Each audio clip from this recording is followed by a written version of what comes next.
अब हामी कुरा गर्छौँ होमस्टे महासङ्घ नेपालका केन्द्रीय उपाध्यक्षज्यू हामीसँग हुनुहुन्छ।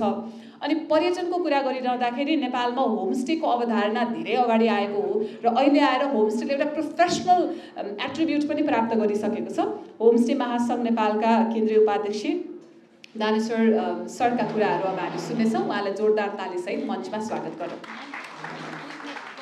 पर्यटनमा एउटा टची स्लोगनका साथ अगाडि बढ्नुहुने यस संस्थाको टिमका मैले केही कार्यक्रमहरू यसभन्दा विगतमा पनि हेर्ने मौका पाएको छु। उहाँहरू असाध्यै इस्पातिलो हुनुभएको छ। म प्रभावित छु उहाँहरूको त्यो इस्पातिलोपनदेखि लिएर। त्यसैले म पाल्पाबाट उहाँहरूको निमन्त्रणालाई सगर्वका साथ स्वीकार गर्दै यहाँ उपस्थित भएको छु। राज्यका विभिन्न निकायहरूले ठोस कङ्क्रिट योजनाहरू ल्याउन नसकेकै कारणले नेपालको पर्यटन धर्मराइरहेको छ।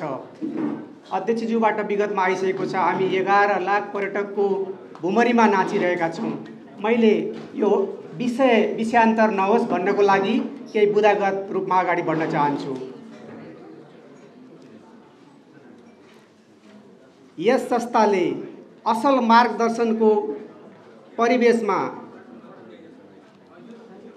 विशिष्ट खालको उत्प्रेरणा जगाउने अभियानको सुरुवात गरेको छ, ताकि सोसियल मिडियालाई प्रविधिमा खेल्न सक्यो भने कुन तहसम्मका सफलताहरू हासिल हुन सक्छ भन्ने कुरालाई पाइपलाइनको रूपमा अगाडि बढाउन चाहेको छ युवाहरू मार्फत, युवा विद्यार्थीहरू मार्फत।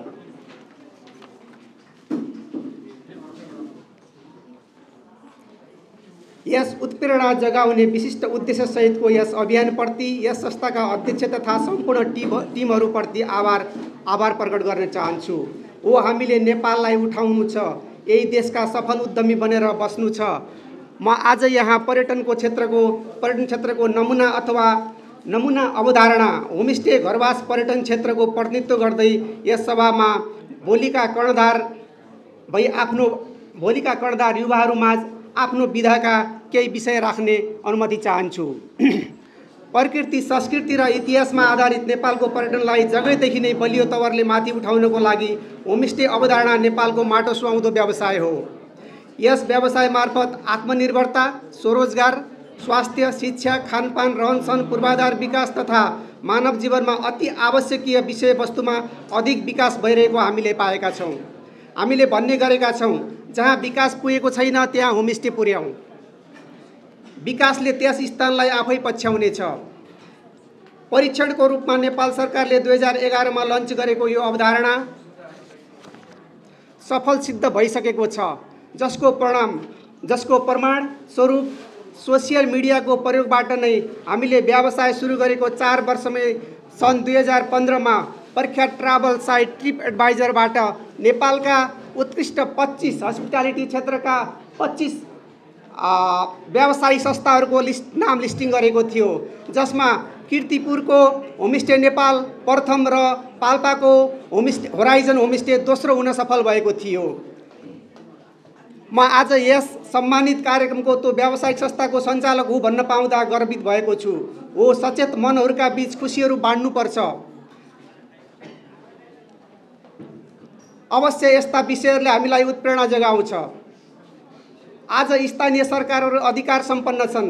हामीहरूले ती सरकारहरूसँग सहकार्य र हातेमालो गर्दै होमस्टे पर्यटनको लागि निरन्तरता दिन सक्यौँ भने हाम्रो भोलिको दिनमा हरेक गाउँहरूलाई उठाउनेछौँ, साथै स्वयं सफल पर्यटन व्यवसाय पनि बन्न सक्नेछौँ।